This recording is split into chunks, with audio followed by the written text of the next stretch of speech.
রাসূলুল্লাহ সাল্লাল্লাহু আলাইহি ওয়াসাল্লাম ইন্না লিল্লাহি মিআতু রাহমাহ আনজালা মিনহা রাহমাতান ওয়াহিদাতান বাইনাল জিন্নি ওয়াল ইনসি ওয়াল বাগাইমি ওয়াল গাওয়াইম। নবীজি সাল্লাল্লাহু আলাইহি ওয়াসাল্লাম বলেন, আল্লাহ তাআলার 100 রহমত 100 দয়া আছে, অথবা আল্লাহ তাআলা তার দয়া রহমতকে 100 ভাগে ভাগ করেছেন। আনজালা মিনহা রাহমাতান ওয়াহিদাতান, ওই 100 ভাগ রহমত থেকে অথবা 100 রহমত থেকে একটা রহমত। আনজালা মিনহা রাহমাতান ওয়াহিদাতান বাইনাল জিন্নি ওয়াল ইনস, ওই এক ভাগ থেকে কিছু রহমত আল্লাহ তাআলা মানুষের মধ্যে বন্টন করেছেন, কিছু জিন জাতির মধ্যে, কিছু দিয়েছেন চতুষ্পদ জন্তুর মধ্যে, সমুদ্রে বলেন আর স্থলে বলেন আর পানিতে বলেন, এক কথায় সব প্রাণীর মধ্যে ওই এক ভাগ আল্লাহ বন্টন করে দিয়েছেন দয়া, রহমত, মায়া। সবার মধ্যে ওই এক ভাগ থেকে দিয়েছেন। আমার আপনার নবী ওই এক ভাগের একটা অংশ পেয়ে হয়ে গেছেন রহমাতুল লিল আলামিন। শুধু তাই না, যত হিংস্র প্রাণী আছে, বিষধর প্রাণী আছে, বলেন তো সবার অন্তরে তার সন্তানের জন্য মায়া আছে না না? এক কথায় এমন কোন প্রাণী নাই যার মধ্যে মায়া নাই। ওই এক ভাগের একটা অংশ সৃষ্টির শুরু থেকে নিয়ে শেষ পর্যন্ত সবার মধ্যে বন্টন হবে ওই এক ভাগ থেকে। ওই এক ভাগের এক অংশ আমার আপনার নবী পেয়েছে। তাই উম্মতের জন্য কত মায়া, কত দয়া, কত মোহাব্বত আর ভালোবাসা। বাকি আল্লাহ তাআলার কাছে আছে কত ভাগ? জবান খুলে বলেন, আরো জোরে বলেন, কয় ভাগ? নবীজি বলেন, আখরাল্লাহু লাহু 99 রাহমাহ ইয়াগফিরু বিহি ইবাদাহু ইয়াউমাল কিয়ামাহ। আল্লাহ তাআলা বাকি 99 ভাগ দয়া রহমত তার কাছে রাখছেন। কি করবে? নবীজি বলেন, এই 99 ভাগ দয়া রহমত দিয়ে আল্লাহ তাআলা কিয়ামতের দিন তার বান্দাদের মাফ করে দিবে। তাইলে বলেন তো, আমরা আমাদের প্রিয়জন, বাবা, আত্মীয় স্বজনের কাছে যত চাই, তার চাইতে বেশি চাওয়া দরকার কার কাছে? আল্লাহর কাছে চাওয়া দরকার। কিন্তু আফসোস, আমরা আল্লাহর কাছে চাইতে লজ্জা পাই। কিন্তু বান্দা যখন একাগ্রতা আর একনিষ্ঠতার সাথে আল্লাহর কাছে চায়, আল্লাহ তাআলা বান্দার এই চাওয়াকে বিফলে দেন না। বান্দা যখন আল্লাহ তাআলার কাছে দোয়া করে, বলে দোয়া কবুলের শর্তগুলো যদি ঠিক থাকে, কয়েকটা শর্তের কথা বলি। 1 নাম্বার, একাগ্রতা আর একনিষ্ঠতার সাথে আল্লাহর কাছে চাওয়া। দোয়া করতেছে, খেয়াল অন্যদিকে, চাওয়া অন্যদিকে হবে না। একেবারে দিলটা আল্লাহর দিকে তাওয়াজ্জু হবে, একাগ্রতা আর একনিষ্ঠতার সাথে দোয়া করবে। 2 নাম্বার, হারাম খাবার খেতে পারবে না, হারাম টাকার পোশাক তার গায়ে থাকতে পারবে না। কারণ যার দেহ হারাম খাবার দিয়ে গঠিত, গায়ে হারাম পোশাক, তার দোয়া আল্লাহ কবুল করেন না। 2 নাম্বার, হালাল খাবার, হালাল পোশাক। 3 নাম্বার, এমন কিছু আল্লাহর কাছে চাওয়া যাবে না যেটা দেওয়ার ক্ষমতা আল্লাহর আছে কিন্তু আল্লাহ দিবেন না। যেমন একজন যদি দোয়া করে, ও আল্লাহ, আপনি তো মালিকাল মুলক, আপনি আমার এক গোটা দুনিয়ার বাদশা বানায়া দেন। বানানোর ক্ষমতা আল্লাহর আছে না নাই? তবে বানাবে না তো কেন? সুলাইমান আলাইহিস সালাম দোয়া করছে, রব্বি হাবলি মুলকান লা ইয়ানবাগি লি আহাদিম মিন বাদি। ও রব, আমাকে আপনি এমন রাজত্ব দেন যেই রকম রাজত্ব আমার পরে আপনি আর কাউরে দিবেন না। আল্লাহ দোয়া কবুল করেছে না দেওয়ার, সুতরাং দেওয়ার ক্ষমতা আছে, কিন্তু আল্লাহ তাআলা এটা আমাকে আপনাকে দিবে না। এরপরে মনে করেন আর একজন দোয়া করছে, আল্লাহ নূহ আলাইহিস সালামকে ৯৫০ বছর হায়াত দিছেন, তিনি পয়গম্বর, কিন্তু এক দুশমন ফেরাউন এরেও দিছিলেন ৪০০ বছর। আমার ৯৫০ দরকার নাই, ৪০০ দরকার নাই, ৬০০ বছর দিলেই হবে। আল্লাহর দেওয়ার ক্ষমতা আছে না নাই? কিন্তু আল্লাহ দিবে না, কারণ নবী জানিয়ে দিয়েছেন আমার এই উম্মতের গড় হায়াত হলো ৬০ থেকে ৭০। কিছু ক্ষেত্রে অল্প কিছু বেশি হইতে পারে, কিন্তু স্বাভাবিক গড় হায়াত এইটা। তাহলে এমন কিছু চাওয়া যাবে না যেটা আল্লাহ দিবে না। আবার চাওয়ার ক্ষেত্রে তাড়াহুড়ো করা যাবে না, এই এখনই দেন তো, তাড়াতাড়ি দেন, এরকম বলা যাবে? বলা যাবে না। আদব আর বিনয়ের সাথে আল্লাহর কাছে চাইতে হবে, সাথে সাথে দোয়ার আগে দুরূদ শরীফ পাঠ করতে হবে। আরো কিছু শর্ত আছে, বলে এই শর্তগুলো ঠিক রেখে যদি কেউ দোয়া করে আল্লাহ তাআলা ওই ব্যক্তির দোয়া বিফলে দেন না। আবার হারাম এরকম কোনো কিছু চাওয়া যাবে না। অনেকে হারাম জিনিস চায়, চাওয়া যাবে না। এগুলো ঠিক রেখে দোয়া যদি করা হয় তাহলে আল্লাহ তাআলা ওই দোয়া বিফলে দেন না। তার ওই দোয়ার অবস্থা কয়েকটা হয়, বিশেষ করে 4 ধরনের হয়। কয় ধরনের জোরে বলেন? 1 নাম্বার, বান্দা আল্লাহর কাছে দোয়া করেছে, বলে যেই জিনিসটা বান্দা চায় আল্লাহ তাআলা চাওয়ার সাথে সাথে দিয়ে দেয়। এইরকম আমার আপনার জীবনে অনেক ঘটে, কিন্তু আমি আপনি এগুলো খেয়াল করি না। মনে করেন এখান থেকে আরো ভিতরে গ্রাম আছে না, আরো ভিতরে আছে, দেখা যাবে সন্ধ্যার পরে লোকজন চলাচল করে না। একটু বেশি রাত হইলে ও রাস্তায় কিছুই পাওয়া যায় না, লোকজনও থাকে না, গাড়ি ঘোড়া তো নাই। মনে করেন একেবারে প্রত্যন্ত অঞ্চল, গভীর রাত, হঠাৎ করে কোনো ব্যক্তির মা, বাবা, স্ত্রী অথবা সন্তান প্রচন্ড এবং জটিল অসুস্থ হয়ে গেছে। এমন পরিস্থিতি যে সকালের জন্য অপেক্ষা করা সম্ভব নয়। রাত বাজে 2টা, গভীর রাত, যেখানে সন্ধ্যা নামতেই মানুষ ঘরে ফিরে যায়, বাজারের দোকানগুলো বন্ধ হয়ে যায়, গাড়ি ঘোড়া বন্ধ হয়ে যায়। রাত 2টায় রাস্তায় গাড়ি পাওয়া এটা অসম্ভব। কিন্তু পরিস্থিতি এমন, মা বাবা অথবা সন্তান, স্ত্রীকে আমাকে সদর হাসপাতালে নিতে হবে, শ্রীনগর নিতে হবে, অথবা যে কোনো জায়গায় দূরে নিতে হবে। আধা ঘন্টার রাস্তা, গাড়ি পাওয়া যাবে না, যায় না, এটা সুনিশ্চিত। এরপরেও ব্যক্তি ঘর থেকে রাস্তার দিকে অগ্রসর হয়। ওই টাইমে সে আল্লাহর কাছে দোয়া করে, কিন্তু হাতও উঁচু করে না, মুখ দিয়াও কয় না, বরং ওই সময়টাতে আল্লাহর সাথে কথোপকথন হয় দিলের ভাষায়। কারণ আমার আপনার মুখ দিয়ে বলা লাগবে না, আমার আপনার অন্তরে ভালো বা মন্দ কিছু থাকলে, জবানে না আসলেও, না বললেও, উচ্চারণ না করলেও ওই বিষয়ের খবর যার কাছে আছে তিনি কে?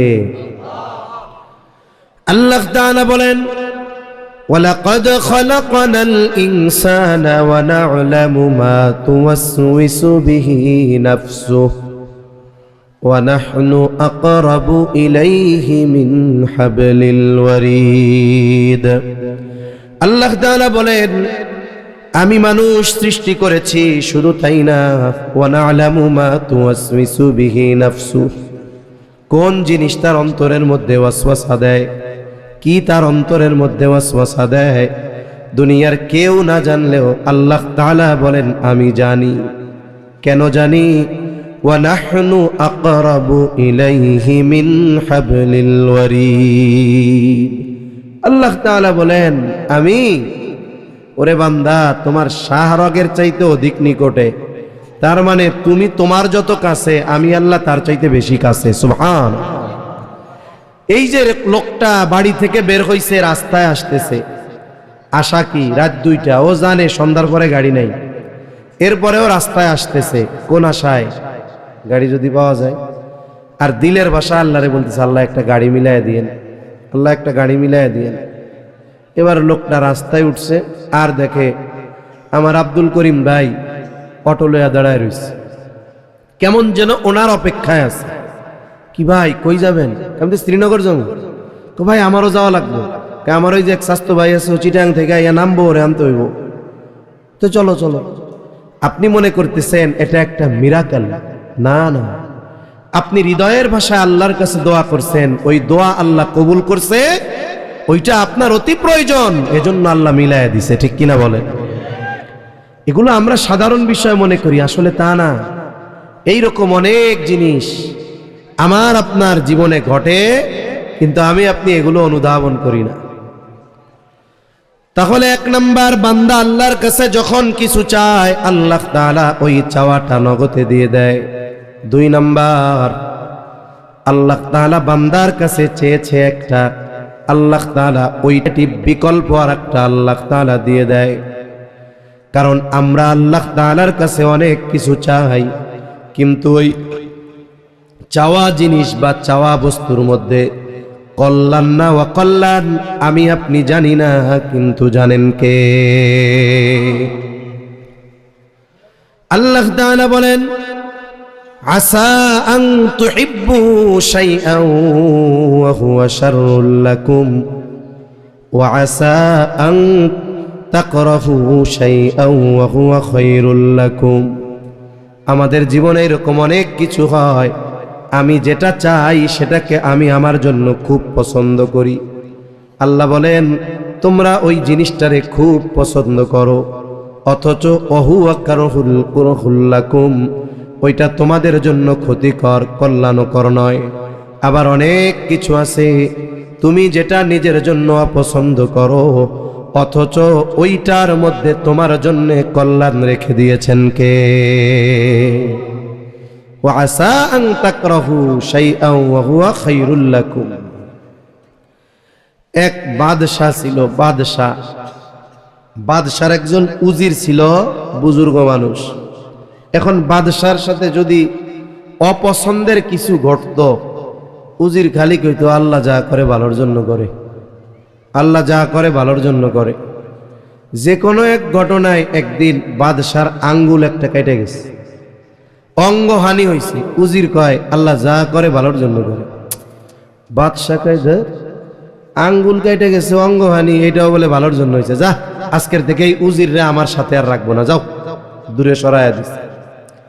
এইবার ঘটনাক্রমে কিছুদিন পরে একদিন বাদশাহ শিকারের জন্য জঙ্গলে গেছে। জঙ্গলের মধ্যে ঢুকতে ঢুকতে গহীন অরণ্যে চলে গেছে। ওনার সাথে যারা ছিল তাদের থেকে উনি পৃথক হয়ে গেছে।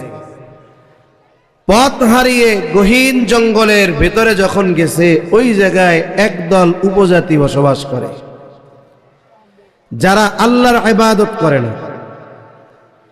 ওরা এই বাদশারে দেখা খুব খুশি হয়েছে, চিন্তা করছে যাক লোক একটা পাইছি, ওরা পূজা করে, মূর্তি পূজা করে, কয় আমাগো উপাস্যকে সন্তুষ্ট করার জন্য নরবলি দিতে হবে। যাক বাদশাহ চেহারা সুন্দর, নাদুস নুদুস, বলে এইটারে যদি এইবার বলি দেওয়া যায় তাহলে দেবতা খুশি হবে, এটা তাদের আকীদা, বিশ্বাস। এখন বাদশার চেহারা সুন্দর, শরীর টরিল ভালো। বাদশাহ মোটামুটি বুঝতে পারছে আমার জীবন শেষ। এখন সুন্দর মতো রেডি টেডি করছে, খাওয়াইছে দাওয়াইছে, খুব সুন্দর মতো সাজায় গুজায়া এবার এরে উৎসর্গ করবে, জবাই করবে। ইতিমধ্যে একজন কয় ওই থাম থাম থাম থাম, কি হয়েছে? কয়টা দিয়ে আঙ্গুল একটা নাই, এটার কি নাই? আঙ্গুল নাই। গরু খুব ভালো, বাজারে গেছে, তরু তাজা, কিন্তু ওর লেজ খান পুরো কাটা। গরু যত স্বাস্থ্যবান হোক, লেজ যদি পুরা কাটা হয় কোরবানি হবে? জোরে বলেন হবে? এমনি জবাই দিয়া খান, হালাল গোশত, অসুবিধা নাই, কিন্তু লেজ নাই। আর এই কোরবানি কার সন্তুষ্টির জন্য হবে? এখন গরু যত মোটা তাজা হোক, ওজন যত বেশি হোক, কিন্তু লেজ যদি পুরাটাই না থাকে, তাইলে তো এই কোরবানি আল্লাহর জন্য করলে হবে না। এখন ওরা কইতেছে আরে এটা তো নখ টুমুক নাই, এবার ধাক্কা ধুক্কা দিয়ে কইছে যা ভাগ ভাগ ভাগ। ও বুঝতে পারছে যে আমারে জবাই দেয় নাই কেন, আমার এই আঙ্গুলটা নাই এর লাগে। কিন্তু যখন আঙ্গুল ছিল না, কাইটা গেছিল, উজির যখন বলছিল আল্লাহ যা করে ভালোর জন্য করে, তখন কিন্তু ভাল লাগে নাই। কিন্তু যখন বাইসা গেছে তখন চিন্তা করতেছে আরে ওই টাইমে উজিরের কথা পছন্দ হয় নাই, আঙ্গুলটা চলে গেছে ভালো লাগে নাই, কিন্তু আসলেও তো এর মধ্যে আল্লাহ তাআলা আমার জন্য কল্যাণ রাখছে, ঠিক কিনা বলেন? এজন্য আমরা অনেক সময় নিজের পছন্দের জিনিস আল্লাহর কাছে চাই, কিন্তু আল্লাহ তাআলা সেটা দেন না, বিকল্পটা দেন। কেন? কারণ বান্দার জন্য কোনটা কল্যাণকর কোনটা অকল্যাণকর, বান্দার চাইতে এই জিনিসটা বেশি যিনি জানেন তিনি কে। অনেক যুবক ভাইরা আছে, এক যুবক ও হাই স্কুলে উঠছে, 9-10-এ পড়ে, স্কুল এখান থেকে 3 কিলোমিটার দূর, হাইটা হাইটা যাওয়া লাগে। এখন আব্বার কাছে বায়না ধরছে, আব্বা আমার একটা মোবাইল কিনা দেন। বাপ সচেতন, চিন্তা করছে পোলারে যদি মোবাইল কিনা দেই তাইলে পোলারে আমার নিজের হাতে জবাই দেওয়ার মতো হবে। এত কাকুতি মিনতি কইরা ফোন চাইতেছে, কয় অমকরে তার আব্বা সৌদি আরব থেকে একটা মোবাইল পাঠাইছে, এত বড়, আপনি এত টাকা পয়সার মালিক, আপনার একমাত্র ছেলে, আমি এত কিপটামি করেন কেন, আমার একটা মোবাইল কিনা দেন। এত দরদ মায়া দিয়া করতেছে। বাপ চিন্তা করে যতই পাম মারো কাজ হবে না, কারণ এই মোবাইল যে কি গজব এটা আমি ভালো মতো জানি। বাপ চিন্তা করলেন ছেলের প্রতিদিন হেঁটে হেঁটে স্কুলে যাওয়া লাগে, মাঝে মধ্যে অটো পায় না, কষ্ট হয়, এক কাজ করি, রাস্তায় যেহেতু বড় গাড়ি চলে না, একটা সাইকেল কিনে দিই। এবার কি কইতেছে, এই শোন তোরা আমি মোবাইল কিনে দিতে পারুম না, এই যে তোর প্রাইভেটে যাওয়া লাগে, স্কুলে যাওয়া লাগে, তোর কষ্ট হয়, যা তোরা আমি একটা ভালো সাইকেল কিনা দিব। চাইছে কি? জোরে কন, আরো জোরে, কি চাইছে? বাপ দিছে কি? কারণ বাপ চিন্তা করছে এইটার মধ্যে আমার ছেলের জন্য উপকার আছে, আর ছেলে মনে করতেছে মোবাইলটা পাইলেই হয়েছে, ফেসবুক আছে না নাই। আল্লাহ তাআলার কাছে আমরা যখন চাই, ওই চাওয়া বস্তুর মধ্যে আমাদের জন্য কল্যাণকর, কল্যাণ না অকল্যাণ এটা আল্লাহ ভালো জানে। এজন্য অনেক সময় বান্দা একটা চায়, আল্লাহ ওইটা না দিয়ে আর একটা দেয়। 3 নাম্বার অবস্থা, বান্দা যেই জিনিসটা আল্লাহ তাআলার কাছে চায়, আল্লাহ তাআলা এটা সাথে সাথে দেন না, বিকল্প দেন না, এটা বিলম্বে দেন। মাঝে মধ্যে আমি বলি, অনেকে দোয়া করতেছে 2000 সাল থেকে, আল্লাহ আপনি একটু আপনার ঘর আর নবীর রওজা জিয়ারতের সুযোগ আমারে দেন। আবেগ দরদ বড় মায়া নিয়ে দোয়া করেছে সেই 2000 সালে, কিন্তু আল্লাহর বান্দা হজে যাইতে পারছে 2025 সালে। তার মানে তার চাওয়া বস্তুটা আল্লাহ তাআলা দিয়েছেন বিলম্বে। এটা হলো তৃতীয় অবস্থা, যে আমি আজকে চেয়েছি, আমাকে আজকে দেয় নাই, আল্লাহ দিয়েছেন পরে, বলে এর মধ্যেও কল্যাণ আছে। 4 নম্বর অবস্থা, বান্দা দুনিয়ায় আল্লাহ তাআলার কাছে চায়, আল্লাহ নগদেও দেয় না, বিকল্পও দেয় না, বিলম্বেও দেয় না, বরং এই প্রতিদানটা আল্লাহ আখিরাতের জন্য রেখে দেয়। কিয়ামতের দিন এই রকম আমার আপনার অনেক দোয়া হয়তো আমরা দেখতে পারবো। কিয়ামতের দিন আমার আপনার হাতে যখন আমলনামা দিয়ে দেওয়া হবে, সবাই দেখতে পারবে কোন আমলের কারণে কতটুক সওয়াব পাইলো, কি পাইলো।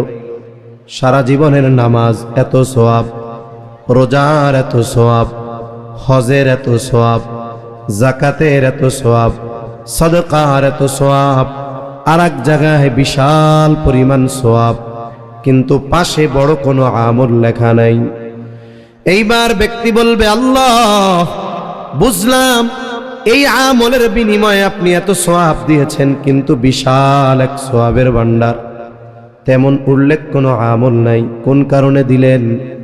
আল্লাহ বলবে, বান্দা দুনিয়ায় তুমি অনেক দোয়া করেছ, তুমি মনে করতা আমি আল্লাহ তোমার দোয়াগুলো কবুল করি নাই। ও বান্দা, তুমি যেই জিনিসটা দুনিয়ায় চেয়েছো এটা দুনিয়ায় তোমার জন্য কল্যাণকর ছিল না, এই জন্য তোমাকে আমি দুনিয়ায় দেই নাই, ওই প্রতিদানটা আমি আখিরাতের জন্য রেখে দিয়েছি। এই সওয়াবগুলো হলো তোমার দুনিয়ার সেই দোয়াগুলার সওয়াব। এইবার বান্দা বলবে, আল্লাহ তাইলে দুনিয়ায় যেগুলো দিয়ে দিছিলেন ওইগুলা না দিয়া আখিরাতে দিলেই ভালো হইতো। তার মানে আজকে আমরা দোয়া করার পরে হতাশ হই যে দোয়া কবুল করতেছে না আল্লাহ, কিন্তু আখিরাতে যখন প্রতিদান পাওয়া যাবে তখন কি কমু, দুনিয়ায় যেগুলো দিছেন এইগুলাও আখিরাতে দিলেই ভালো। তাহলে বলেন, আমরা যদি যথাযথ শর্তের আলোকে দোয়া করি তাহলে ইমানদারের দোয়া কি বিফলে যেতে পারে?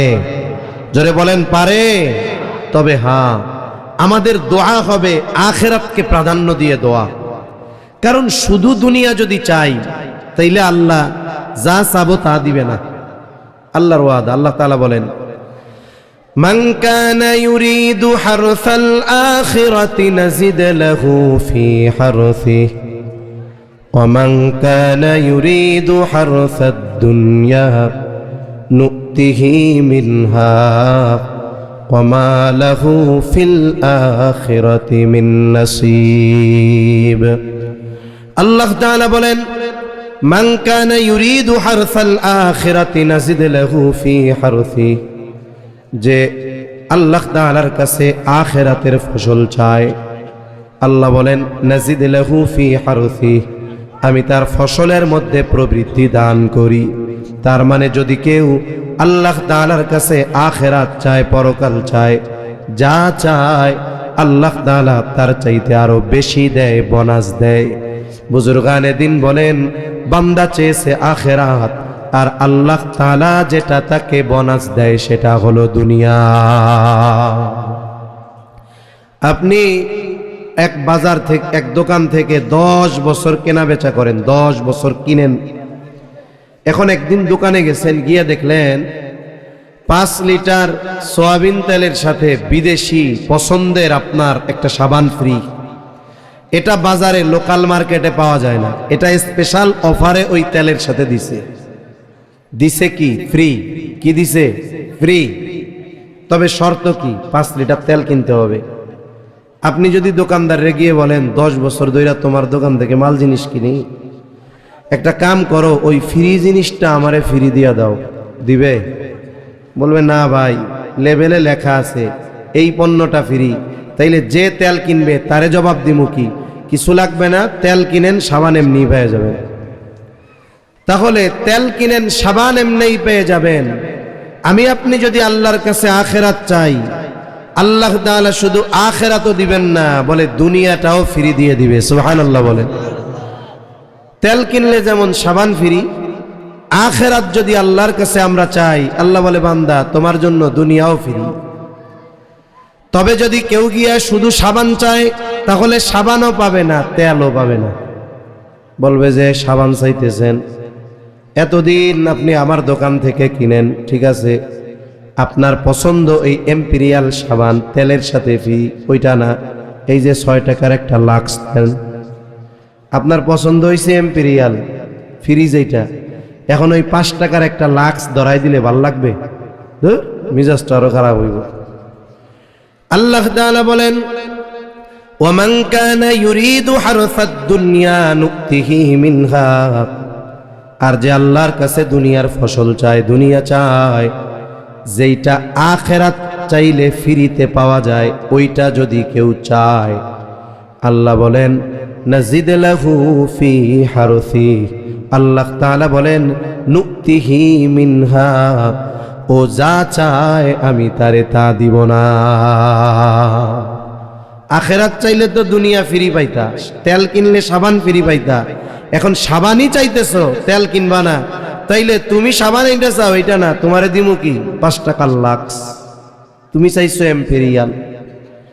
আল্লাহ বলেন নু'তিহি মিনহা, ও যা চায় তা দিব না, বরং আমি আল্লাহ যা চাই ততটুকু দিব। ও চায়, দোয়া করে আল্লাহ আমার চেয়ারম্যান বানান, এমপি বানান, ও দোয়া করে আল্লাহ এমপি বানান। আল্লাহ কয় হাইয়েস্ট লেভেল হলো মেম্বার। কোন তো যার ইচ্ছা এমপি হবে, ও যদি মেম্বার হয় ভাল লাগবো? ভাল লাগবে? লাগবে না। তবে সমস্যাটা কি হলো, বলে সে শুধুমাত্র দুনিয়া চেয়ে না পাইল পরিপূর্ণ দুনিয়া, উপরন্ত বড় ক্ষতি কি, ওমা লাহু ফিল আখিরাতি মিন নাসিব, আখিরাতে তার জন্য কোনো অংশ নাই। এজন্য দোয়ার ক্ষেত্রে আমরা প্রাধান্য দিব আখিরাতকে, তাহলে দুনিয়া অটোমেটিক আমাদের দান করবে কে? আল্লাহ। কথা লম্বা করব না বেশি, অনেক রাত। আল্লাহ তাআলা যেই আয়াত তিলাওয়াত করেছি, আল্লাহ রাব্বুল আলামিন বলেন ওয়া ক্বালা রাব্বুকুম উদউনি আস্তাজিব লাকুম। আল্লাহ তাআলা বলেন, ও হাবিব আপনি বলে দেন তোমরা তোমাদের রবকে ডাকো, তাইলে কি হবে? উদউনি আস্তাজিব লাকুম। আল্লাহ তাআলা বলেন উদউনি, তোমরা আমারে ডাকো, আস্তাজিব লাকুম, যদি ডাকার মতো ডাকো আমি আল্লাহ তোমাদের ডাকে সাড়া দিব। আল্লাহকে ডাকার মতো ডাকলে আল্লাহ তাআলা ডাকের জবাব দেন। এক বুজুর্গের কাছে প্রশ্ন করা হয়েছে, আল্লাহ তো বলছে উদউনি আস্তাজিব লাকুম, তোমরা আমারে ডাকো আমি তোমাদের ডাকে সাড়া দিব। তা আল্লাহ যে আমার ডাকে সাড়া দিলেন বুঝবো কেমনে?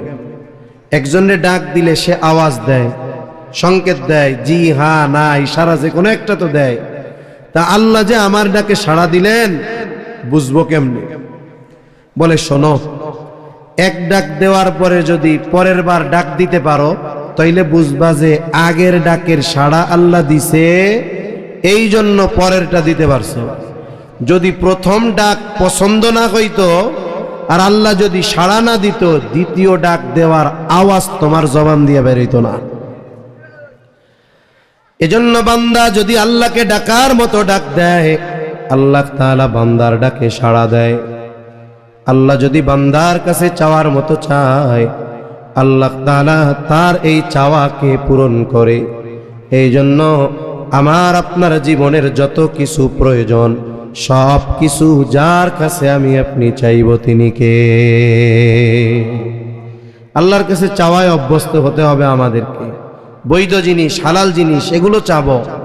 আশা করা যায় আল্লাহ তাআলা আমার আপনার চাওয়ার বিনিময়ে ওই চার অবস্থার যে কোনো অবস্থা হবেই, কোনো সন্দেহ নাই। আর দোয়া হলো পাওয়ারফুল এক অস্ত্র।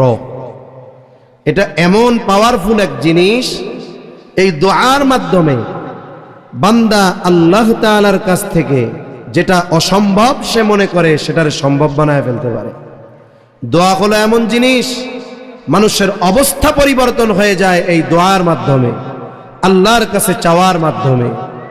আল্লাহ সুবহানাহু ওয়া তাআলা এমন কিছু তাকে দিতে পারেন দোয়ার পাওয়ারে, যে গোটা দুনিয়ার মানুষ চেষ্টা করেও যেটা পারে না, দোয়ার মাধ্যমে সেটাকে আল্লাহ তাআলা দিতে পারেন কি পারেন না?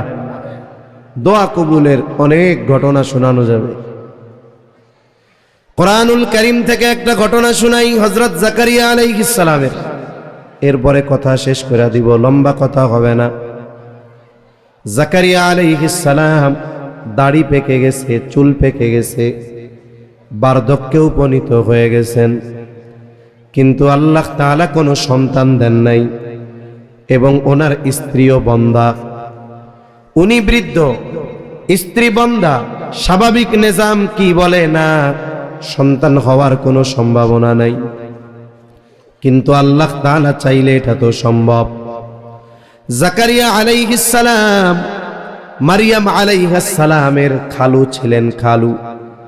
একটা ঘটনাকে কেন্দ্র করে উনি আল্লাহর কাছে দোয়া করেছেন, আল্লাহ ওনার দোয়া কবুল করেছে। মারিয়াম আলাইহিস সালাম যখন ওনার মায়ের গর্ভে, মারিয়াম আলাইহিস সালামের বাবার নাম ছিল ইমরান।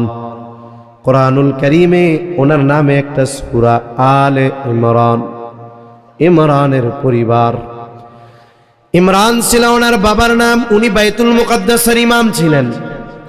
মারিয়াম আলাইহিস সালাম মায়ের গর্ভে মারিয়াম আলাইহিস সালামের মা আল্লাহর কাছে মানত করেছে, আল্লাহ আমার এই গর্ভে যেই সন্তান, একে আমি আপনার জন্য উৎসর্গ করলাম বাইতুল মুকাদ্দাসের খাদেম হিসাবে।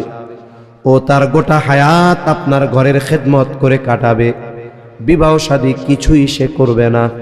মুফাসসিরিনে কেরাম বলেন, এখানে মূলত মারিয়াম আলাইহিস সালামের মা আল্লাহ তাআলার কাছে কৌশলে ছেলে চেয়েছে। কেন?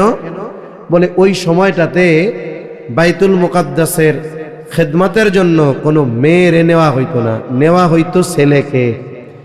আর মানত করছে কি, যে সন্তান দুনিয়ায় আসবে এরে বাইতুল মুকাদ্দাসের খেদমতের জন্য দিয়া দিব, আপনার ঘরের খেদমত করবে, সে থাকবে, ইবাদত বন্দেগী করবে। উনি তো আশা করছে, মানতটা তো কঠিন মানত করছি, আল্লাহ তাআলা ছেলেই দিব, কিন্তু হইছে মেয়ে। অবাক হয়ে গেছে, আরে কি করলাম, মানত কি হলো? কিন্তু আল্লাহ জানায় দেন, মারিয়াম এ সাধারণ কোন নারীর মতো নারী না। ইতিমধ্যে ওনার বাবা ইন্তেকাল করেছে। বাইতুল মুকাদ্দাসের ইমাম এখন হযরত জাকারিয়া আলাইহিস সালাম। মারিয়াম আলাইহিস সালাম একটু বড় হয়েছেন, এখন ওনাকে পাঠানো যায়, কি করা যায়? সকলে পরামর্শ করলো, যেহেতু মারিয়ামের বাবা আগের ইমাম, এখন ইমাম তার খালু, তাইলে সে মসজিদের অভ্যন্তরে নয়, তার ইবাদত বন্দেগীর জন্য মসজিদের সাথে একটা রুম করে দেওয়া হবে, ঘর করে দেওয়া হবে। উনি যখন একটু বড় হইছেন, একাকী থাকতে পারেন, ওই সময় তিনি দিনের বেলায় মসজিদের পাশে ওই রুমে ইবাদত বন্দেগী করতেন, আর রাতের বেলা খালার কাছে থাকতেন। আস্তে আস্তে তিনি বড় হলেন, প্রাপ্তবয়স্ক হলেন। তাফসীরের মধ্যে আসছে, কেউ বলেন 13 বছর, কেউ বলেন 15 বছর হয়ে গেছে। আর বালেগ বা বালেগা হওয়ার সর্বশেষ সময়সীমা 15 বছর। যেহেতু কথায় কথা সে বলা দরকার, আমাদের দেশের সরকারি হিসাব কয় 18 বছরের আগে সবাই শিশু। বলে কি বলে না? সবাই শিশু। এর দ্বারা কি হইল? আমাদের দেশে যত অপরাধ সংগঠিত হয়, যেই গ্রুপগুলোর মাধ্যমে, এর মধ্যে একটা গ্রুপের নাম হইল কিশোর গ্যাং। নাম শুনছেন? কিশোর গ্যাং। এদের অধিকাংশের বয়স 14-15 থেকে 17-18 বছর পর্যন্ত, সবগুলার বয়স এর মধ্যে। তাহলে দেখেন কিশোর গ্যাং কি পারে। একটা ঘটনা শোনাই কাছাকাছির। 5 আগস্টের পরে 24 সালের কেরানীগঞ্জের এক ব্যাংকে দিনের বেলায় দুর্ধর্ষ ডাকাতি হয়েছিল। শুনছিলেন খবর? যারা ডাকাতি করতে গেছে এদের ধরা হয়েছে। ধরার পরে দেখা গেল সব শিশু। মানে কি বুঝেন নাই? সবগুলার বয়স 18 বছরের কম। সরকারি হিসাবে এরা কি বলেন না, এই জন্য বলতেছি শিশু। কি শিশুর শিশু চিন্তা করেন, অস্ত্র শস্ত্র নিয়ে প্ল্যানিং কইরা ব্যাংক ডাকাতি করতে যায়, কেমন ডেঞ্জারাস শিশু। এর দ্বারা কি হলো? 18 বছরের আগে সবাই শিশু। এই আইন বা এই কথার দ্বারা কিশোর গ্যাং যে অন্যায় করে, এক প্রকার এটার বৈধতা দিয়ে দেওয়া হলো। এজন্য 19 বছরের এক মানুষ যদি হত্যা করে, যার বয়স 19, তার শাস্তি হবে কি? ওরে সর্বোচ্চ শাস্তি মৃত্যুদণ্ড দিবে। আর যার বয়স 17 বছর 11 মাস 10 দিন, বলবে এ তো শিশু, বুঝে নাই, নাক টিপ দিলে এখনো পানি বের হয়, ওকে সেফ হোমে দিয়ে আসেন, আরামের বিছানায় খাবে দাবে, 10-12 বছর পর বাইরে হইয়া ডাকাতি শুরু করে দিবে। ঠিক কিনা কোন? এজন্য শরিয়ত যে নির্দেশনা আইন দিয়েছে, এর মধ্যেই কল্যাণ। হাদিসের মধ্যে আসছে, আহাদুল বুলুগ, বালেগ হওয়ার সর্বশেষ সময়সীমা চন্দ্র হিসাবে 15 বছর। কি হিসাবে 15 বছর? ইংরেজি হিসাবে এটা 14.5 বছরে হয়ে যায়। এটা হলো লাস্ট সীমা। এর আগেও হতে পারে, 12তে হতে পারে, 13তে হতে পারে, 14তে হতে পারে, 14.5তে হতে পারে, কিন্তু চন্দ্র হিসাবে সর্বশেষ 15 বছর। এর পরে কোনো ছেলে বা মেয়েকে শিশু বলার সুযোগ নাই। এগুলো সব প্রাপ্তবয়স্ক আর বয়স্ক। ওনার বয়স 13 বা 15, স্বাভাবিক উনি এখন বালেগা হয়েছেন, পবিত্রতার গোসল করতে গেছেন, কাপড় টানাইছেন। ইতিমধ্যে জিবরাইল আলাইহিস সালাতু ওয়াস সালাম একজন সুদর্শন পুরুষের বেশে ওনার সামনে হাজির। তাফসীরের মধ্যে আসছে এটা হয়তো মারিয়ামের জন্য পরীক্ষা, দেখি সে কি আচরণ করে। যখনই তিনি দেখতে পাইলেন সুদর্শন একজন যুবক, সাথে সাথে তিনি বললেন, ক্বালা ইন্নী আউযু বিররহমানি ইন কুনতা তাকিয়া। তুমি যদি আল্লাহকে ভয় করো তাইলে তোমার ব্যাপারে আমি আল্লাহর কাছে আশ্রয় চাইতেছি। জিবরাইল আলাইহিস সালাম, উনি তো ফেরেশতা, সাথে সাথে জবাব দিলেন, ক্বালা ইন্নামা আনা রাসূলু রাব্বিকি লিআহাবা লাকি গুলামান যাকিয়া। আমি তোমার রবের পক্ষ থেকে প্রেরিত, আল্লাহর পক্ষ থেকে তোমাকে একটা সন্তান, ছেলে সন্তান দেওয়ার জন্য আসছি। হাই বলে কি, লাম ইয়ামসাসনি বাশার ওয়া লাম আকু বাগিয়া, আমাকে কোনো মানুষ স্পর্শ করে নাই, আর আমি তো কোনো ব্যভিচারিণীও নয়, ছেলে হবে কেমনে, সন্তান হবে কেমনে? জিবরাইল আলাইহিস সালাম বলেন, আল্লাহ যেভাবে চায় সেভাবে হবে। সুবহানাল্লাহ গণ। আল্লাহ তাআলা যেভাবে চায় সেভাবে হবে। আল্লাহর নির্দেশে ঈসা আলাইহিস সালামের রূহ মারইয়াম আলাইহিস সালামের গর্ভে ফুঁকে দেওয়া হলো। এবার তিনি প্রেগন্যান্ট, গর্ভবতী। আল্লাহর কুদরত, মুফাসসিরিনে কেরাম বলেন, স্বাভাবিকভাবে কোনো নারী যদি সন্তান সম্ভব হয়, সন্তান ভূমিষ্ঠ হওয়ার সময় যত নিকটবর্তী হয়, তার দেহের গড়ন গঠন তত পরিবর্তন হয়। সে যতই নিজেকে আবৃত করে রাখুক, বোঝা যায় এনার গর্ভে একজন সন্তান আছে। কিন্তু মারইয়াম আলাইহিস সালামের ব্যাপারে ব্যতিক্রম ছিল। ঈসা আলাইহিস সালাম যতদিন পর্যন্ত ভূমিষ্ঠ হন নাই, ওনাকে দেখে কেউ বলতে পারতো না যে ওনার গর্ভে একজন সন্তান আছে। উনি তো খালার কাছে যাইতেন, অন্যান্য মহিলাদের সাথে দেখা হইতো, কিন্তু ওনাকে দেখে কেউ বুঝতো না যে ওনার গর্ভে একটা সন্তান আছে। এটা আল্লাহ তাআলার এক কুদরত। জানতে পারছে কখন? সন্তান ভূমিষ্ঠ হওয়ার পরে আল্লাহর নির্দেশে উনি যখন ওনার সম্প্রদায়ের কাছে ঈসা আলাইহিস সালামরে কোলে করে নিয়ে আসছে, তখন জানতে পারছে। এর আগে কেউ জানতে পারে নাই যে ওনার গর্ভে সন্তান। আল্লাহ ওই রকম সিস্টেম করছে। এখন সন্তান যখন গর্ভে আসে, ডাক্তার কি কয়? ভালো খাওয়াইয়েন, আপেল, কমলা, আনার, বেদানা, ডালিম, ডিম, দুধ এগুলো খাওয়াইয়েন, বাচ্চার পুষ্টি হবে, ভালো হবে আর কি। এখন উনি যে প্রেগন্যান্ট, ওনার খালাও জানে না, কেউ জানে না, কিন্তু জানে কে? আরো জোরে বলেন, কে জানে? আল্লাহ জানে। যা খাওয়ানোর দরকার সেই জিম্মাদারিও আল্লাহ নিছে।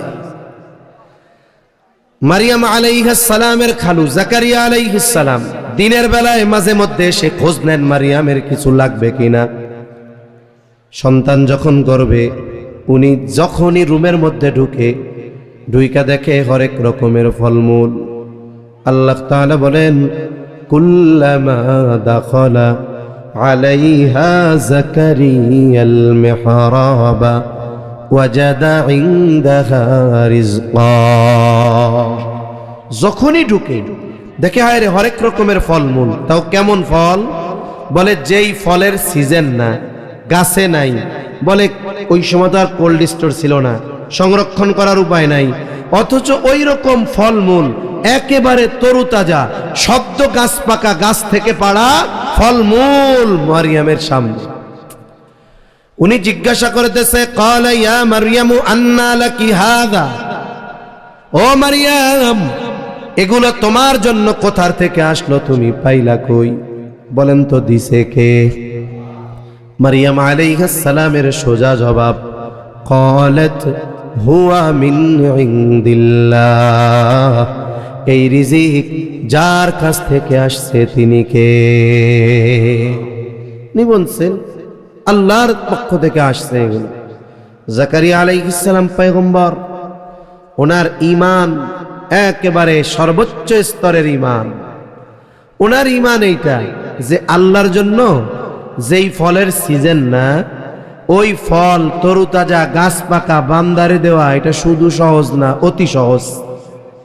এজন্য তিনি আর অন্য কোনো প্রশ্ন করেন নাই।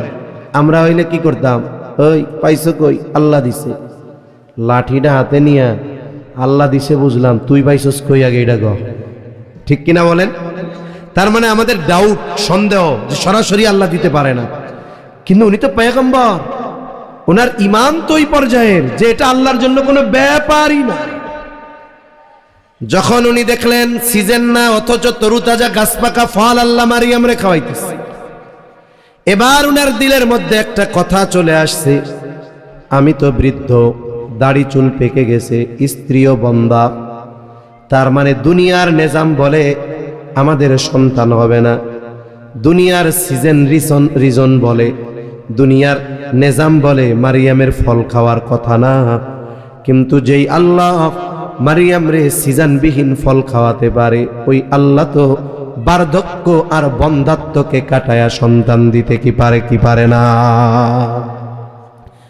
এবার দোয়া করতেছে, হুনালিকা দাআ যাকারিয়া রাব্বা ক্বালা রাব্বি হাবলি মিন লাদুনকা যুররিয়াতান তাইয়্যিবা ইন্নাকা সামিউদ দুআ। রুমের মধ্যেই দোয়া করতেছে, ওই ঘটনা শুইনা মারিয়াম আলাইহিস সালামের কথার পরপরই দোয়া করতেছে, রব্বি হাবলি মিন লাদুনকা যুররিয়াতান তাইয়্যিবা, ও রব আপনি মারিয়ামরে ফল পাঠাইছেন, ও রব আপনি আমারে আপনার পক্ষ থেকে একটা পবিত্র সন্তান দেন। দোয়া করছে কার কাছে, জোরে কোন? নিজে বৃদ্ধ, স্ত্রী বন্ধা, এই দোয়া কইরা উনি গিয়া হুজরার মধ্যে নামাজে দাঁড়াইছে, রুমের মধ্যে নামাজে দাঁড়াইছে। আল্লাহ ফিরিস্তা পাঠায়া দিছে, যাও খুশখবরি দিয়া দাও। আল্লাহ তাআলা বলেন, ফানাদাতুহুল মালাইকাতু ওয়া হুয়া কাইমুন ইউসাল্লি ফিল মিহরাব আন্নাল্লাহা ইউবাশশিরুকা বিয়াহইয়া। জাকারিয়া আলাইহিস সালাম মেহরাবে নামাজে দাঁড়ালো, ফিরিস্তা এসে ডাক দেয়, ও পয়গম্বর জাকারিয়া আলাইহিস সালাম, আল্লাহর পক্ষ থেকে সুসংবাদ গ্রহণ করেন, আল্লাহ আপনাকে এক পবিত্র সন্তানের সুসংবাদ দিয়েছেন। শুধু সন্তানের সুসংবাদ দিয়েছেন তা নয়, আপনার দোয়া কবুল করেছেন, সন্তানের সুসংবাদ দিয়েছেন, আর ওই সন্তানের নাম আল্লাহ তাআলা রেখে দিয়েছেন ইয়াহইয়া। তাহলে যেটাকে দুনিয়ার মানুষ ইম্পসিবল মনে করে, অসম্ভব মনে করে, বলেন তো আল্লাহ তাআলার কাছে সেটা সম্ভব কিনা? দোয়ার মাধ্যমে ইম্পসিবল জিনিসও পসিবল হয়ে যায়। এজন্য বান্দা আল্লাহ তাআলার কাছে চাইবে, যা প্রয়োজন চাইবে, একনিষ্ঠতার চাইবে, সাথে চাইবে, একাগ্রতার সাথে চাইবে। এখন মূলত চাওয়ার সময়, কারণ প্রত্যেক রজনীর অর্ধরাত্রির পরে আল্লাহ তাআলা বান্দাকে বলে, ও বান্দা কার কি প্রয়োজন আমার কাছে চাও, কি দরকার চাও, আমি আল্লাহ তোমার সব চাহিদা পূরণ করে দিব। এজন্য আল্লাহর কাছে চাওয়ায় অভ্যস্ত হব তো ইনশাআল্লাহ। আর আল্লাহ তাআলা বলেন, উদউনি আস্তাজিব লাকুম, আমার কাছে চাও, আমি তোমাদের ডাকে সাড়া দিব, আমাকে ডাকো। এই যে দোয়া করা, এটাকে আল্লাহই বলছেন ইবাদত। আল্লাহ তাআলা এরপরে বলেন, ইন্নাল্লাযীনা, আল্লাহ তাআলা বলেন, ওয়াকালা রাব্বুকুম উদউনি আস্তাজিব লাকুম ইন্নাল্লাযীনা ইস্তাকবিরুনা আন ইবাদাতি, যারা আমার ইবাদতের ব্যাপারে অহংকার করে, তার মানে দোয়ারে আল্লাহ ইবাদত বলছে। আমার কাছে চাওয়ার ব্যাপারে যারা অহংকার করে, আমার কাছে একাগ্রতা বিনয়ের সাথে নমনীয় হয়ে চাইতে যাদের অহংকার বোধ হয়, প্রেস্টিজে লাগে। দেখবেন অনেক সময় সবাই মিলে আমরা দোয়া করতেছি, অনেকে দোয়ার মধ্যে আছে না এরকম কিছু লোক, তার মানে ওনার বিনয়ের সাথে চাইতে প্রেস্টিজে লাগতেছে, উনি এরকম চাইবে, আল্লাহর কাছে একটু চাইবে, ওনার অহংকার লাগে, এরকম অনেকে হাত উঠায় না ঠিক মতো, এটা অহংকারের বহিঃপ্রকাশ, ঠিক কিনা বলেন? আল্লাহ বলেন ইস্তাকবিরুনা আন ইবাদাতি সায়াদখুলুনা জাহান্নামা দাখিরিন, তাদেরকে লাঞ্ছনাকর অবস্থায় জাহান্নামের মধ্যে প্রবেশ করানো হবে। তাহলে আল্লাহর নবীও বলেন আদ-দুআউ হুয়াল ইবাদা, দুআই ইবাদত। আমরা সূরা ফাতিহা পড়ি, নামাজের মধ্যে শুরু করি। এই সূরা ফাতিহার আরেকটা নাম দোয়া। কেন? বলে এই ফাতিহার মধ্যে, নামাজের মধ্যে আল্লাহর কাছে আমরা এই পৃথিবীর সর্বশ্রেষ্ঠ দোয়া করিবি, সর্বশ্রেষ্ঠ ইবাদতে। সর্বশ্রেষ্ঠ দোয়া কি? আল্লাহ এমপি বানায় দেন, কথা কয় না, টাকা পয়সা দেন, গাড়ি বাড়ি দেন। সর্বশ্রেষ্ঠ দোয়া হলো ইহদিনাস সিরাতাল মুস্তাকিম। এটা হলো পৃথিবীর সবচাইতে শ্রেষ্ঠ দোয়া। শিখিয়েছেন কে? করি কোন জায়গায়? শ্রেষ্ঠ ইবাদতের মধ্যে। এজন্য সাথে সাথে জীবনের সব প্রয়োজন আল্লাহর কাছে বলবো, সব চাওয়া আল্লাহর কাছে চাইব। আর বান্দার সাথে আল্লাহর সম্পর্ক তো এরকম, ওই যে সবচাইতে বৃহৎ জিনিসও চাইতে সে দ্বিধাদ্বন্দ্বের মধ্যে পড়বে না, সবচাইতে ছোট জিনিসটাও আল্লাহর কাছে চাইতে সে লজ্জিত হবে না। এজন্য আমাদের সমাজে পরিলক্ষিত হয় আর কি, আগে আমাদের মধ্যে, মানুষের মধ্যে আল্লাহর কাছে চাওয়ার ব্যাপারে, দোয়ার ব্যাপারে যতটা মানুষকে আগ্রহী দেখা যাইত, সময়ের সাথে সাথে আল্লাহর কাছে চাওয়া, দোয়া এগুলার ব্যাপারে কেমন যেন অনীহা অনীহা ভাব। আমরা দুনিয়ার সব বিষয়গুলোকে আসবাব নির্ভর করে ফেলতেছি। মনে করি আমার যদি টাকা থাকে, পয়সা থাকে, আসবাব থাকে, সব হয়ে যাবে। আমরা দোয়াটাকে এটা গুরুত্বহীন মনে করতেছি। অথচ সব থাকার পরেও আল্লাহ যদি সুযোগ না দেন, কবুল না করেন, দুনিয়ার সব বস্তু আসবাব দিয়ে সফলতা অর্জন সম্ভব নয়। এজন্য আমরা আল্লাহর কাছে চাইব তো, জোরে বলেন চাইব তো। চাওয়ার জন্য কি করতে হবে? আল্লাহরে যদি খুশি করতে পারি তাইলে আমার চাওয়াটা পাওয়া সহজ হবে। এখন সারা বছর নামাজ পড়ে না, শবে বরাতের রাত্রে 200 রাকাত পড়ছে। আর একজন কয় তুমি 200, আমি তো একটু লাইগা ট্রিপল সেঞ্চুরি করতে পারি নাই। আর একজন পাশের থেকে জিজ্ঞাসা করে ফজর পড়ছস? কয় না রে কাকা, আজান দিছে যে শুইছি, এক ঘুমে জোহরও কাজা। এখন তুমি ওই শবে বরাতের রাত্রে এশা আর ফজর না পড়া 300 রাকাত পড়া আল্লাহর কাছে চাইতেছো, ওই চাওয়া সহজে কবুল হবে না। দুদু বুঝেন নাই চাচা? ওই চাওয়া কবুল হবে না। এজন্য আল্লাহকে খুশি করে যদি আমরা চাইতে পারি, আমরা ইহদিনাস সিরাতাল মুস্তাকিম বলি, বলার আগে আল্লাহরে কত কিছু কই দেখছেন? কি কই? আলহামদুলিল্লাহি রাব্বিল আলামিন, আর রহমানির রহিম, মালিক ইয়াউমিদ্দিন, ইয়্যাকা না'বুদু ওয়া ইয়্যাকা নাস্তাঈন। এরপরে যায় কই ইহদিনাস সিরাতাল মুস্তাকিম। আগে আল্লাহরে খুশি করি, তার প্রশংসা করি। আমরা যে একনিষ্ঠভাবে তার ইবাদত করি, এ কথার সাক্ষ্য দিয়ে এরপরে বলি আল্লাহ আমারে দেন।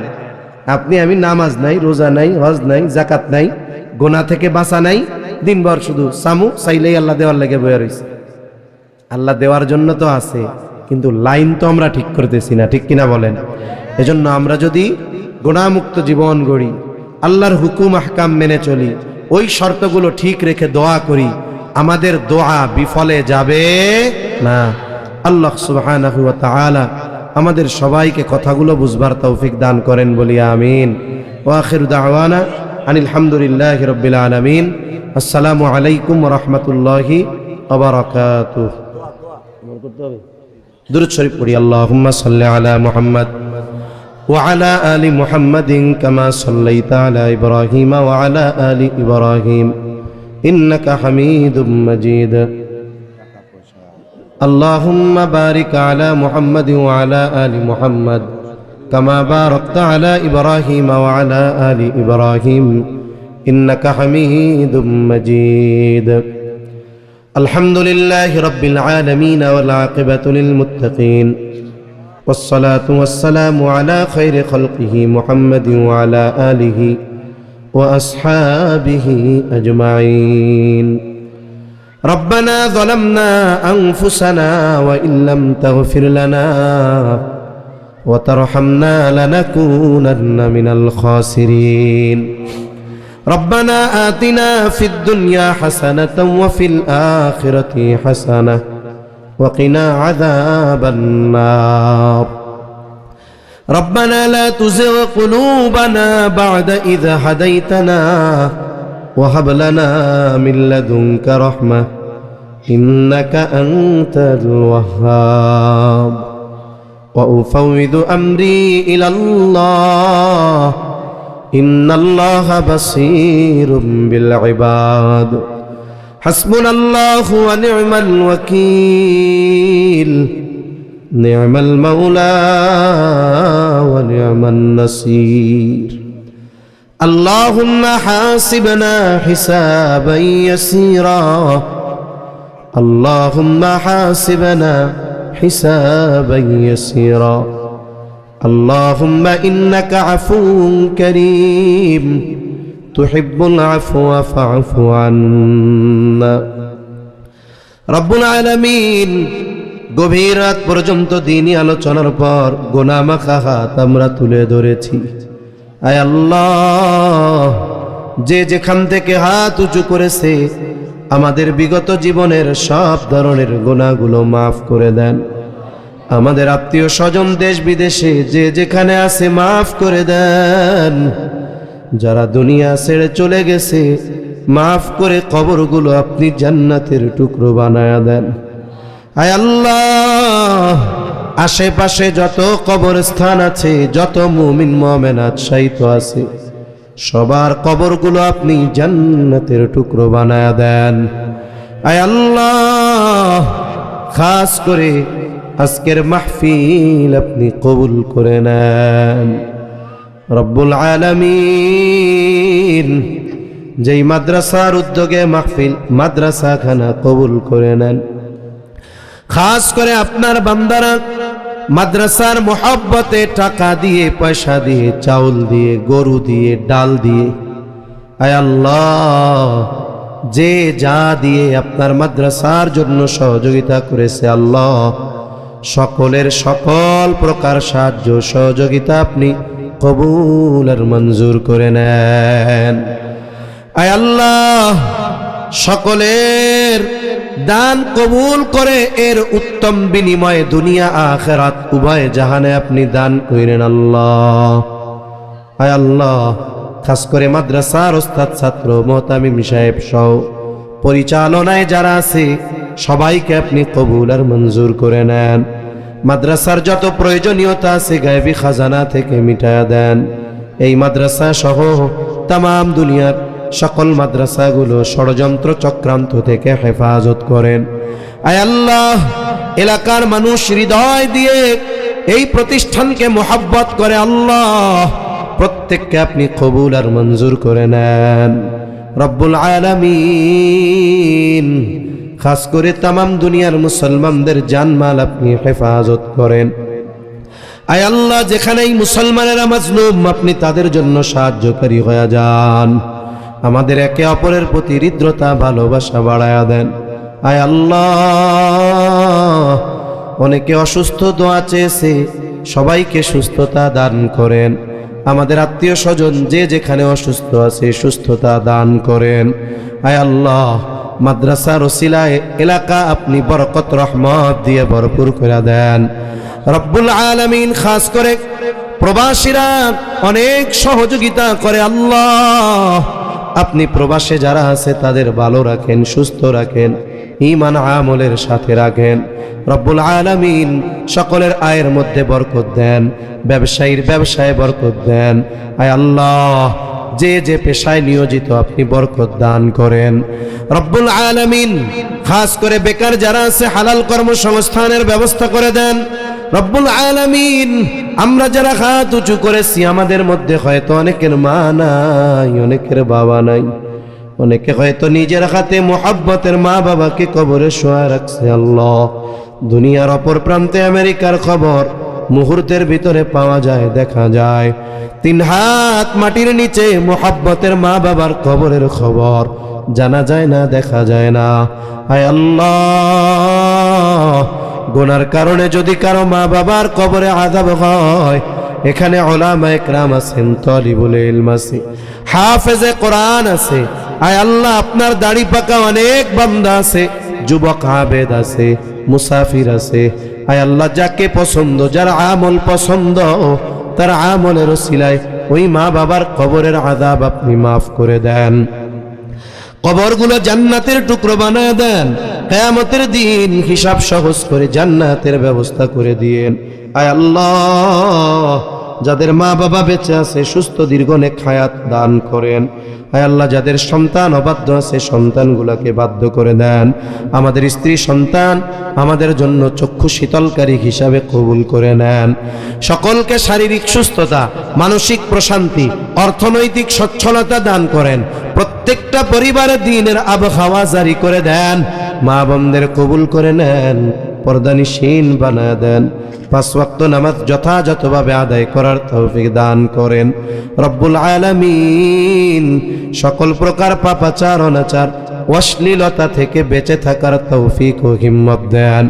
আয় আল্লাহ, দুনিয়ায় কোনো মানুষের মুখাপেক্ষী কইরেন না ও রব, শুধুমাত্র আপনার মুখাপেক্ষী যেন হতে পারি সেই রকম ঈমান হিম্মত আল্লাহ আপনি দান করেন। বেনামাজিদের নামাজি বানায়া দেন, সুন্নাতবিহীন মানুষগুলোকে আপনি সুন্নাতওয়ালা বানায়া দেন। রব্বুল আলামিন আমাদের সকলকে বারবার মক্কা মদিনা জিয়ারতের তৌফিক আপনি দান করেন। আমাদের দেশের উপরে খাস রহমত নাজিল করেন। আসমানি জমিনি সকল প্রকার বালা মুসিবত থেকে হেফাজত করেন। আয় আল্লাহ, যারা দেশ নিয়ে, ইসলাম নিয়ে ষড়যন্ত্র চক্রান্তে লিপ্ত, এদের ষড়যন্ত্র চক্রান্ত আপনি উন্মোচন করে দেন। দেশের ব্যাপারে, ইসলামের ব্যাপারে, দ্বীনের ব্যাপারে দলমত নির্বিশেষে ঐক্যবদ্ধ থাকার তৌফিক আল্লাহ আপনি দান করেন। আয় আল্লাহ, সবার মনের নেক চাওয়া নেক আশা কবুল করেন। আল্লাহ, আমাদের সকল প্রকার কল্যাণ দেন, সব অকল্যাণ থেকে হেফাজত করেন। রব্বুল আলামিন, অর্ধ রজনী পার হয়ে গেছে মালিক, একটাই চাওয়া, আপনি আমাদের উপরে সন্তুষ্ট হয়ে যান। আয় আল্লাহ, প্রত্যেকটা মানুষকে গুনাহমুক্ত নিষ্পাপ হয়ে বাড়ি ফিরে যাওয়ার তৌফিক আপনি দান করেন। রব্বুল আলামিন, এই দুনিয়া ছেড়ে একদিন চলে যেতেই হবে।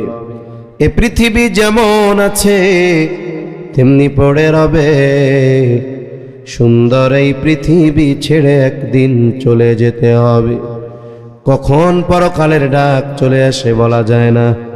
ও রব, মালাকুল মউত যখন মৃত্যুর পরওয়ানা নিয়ে হাজির হবে, আপনি আপনার প্রতিটি গোলামের জবানে তাওহীদের কালিমা নসিব করে দিয়েন। আল্লাহুম্মা ইন্না নাউযু বিকা মিনাল হাম্মি ওয়াল হাযান ওয়াল আজজি ওয়াল কাসাল ওয়াল জুবনি ওয়াল বুখল ওয়া দালা'id দাইন ওয়া গলাবাতির রিজাল। রব্বি ইজআলনি মুকিমাস সালাতি ওয়া মিন যুররিয়্যতি রব্বানা ওয়া তাকাব্বাল দুআ। রব্বানা ইগফিরলি ওয়া লিওয়ালিদাইয়া ওয়া লিল মুমিনিনা ইয়াওমা ইয়াকুমুল হিসাব। ربنا هب لنا من أزواجنا وذرياتنا قرة أعين وجعلنا للمتقين إماما رب ارحمهما كما ربياني صغيرا رب ارحمهما كما ربياني صغيرا اللهم حبب إلينا الإيمان اللهم حبب إلينا الإيمان وصلى الله تعالى على خير خلقه محمد وعلى آله وأصحابه أجمعين آمين برحمتك يا أرحم الراحمين آمين سبحانك সবাই বসা থাকি, সবাই বসি, কেউ উঠবো না, সবাই বসি।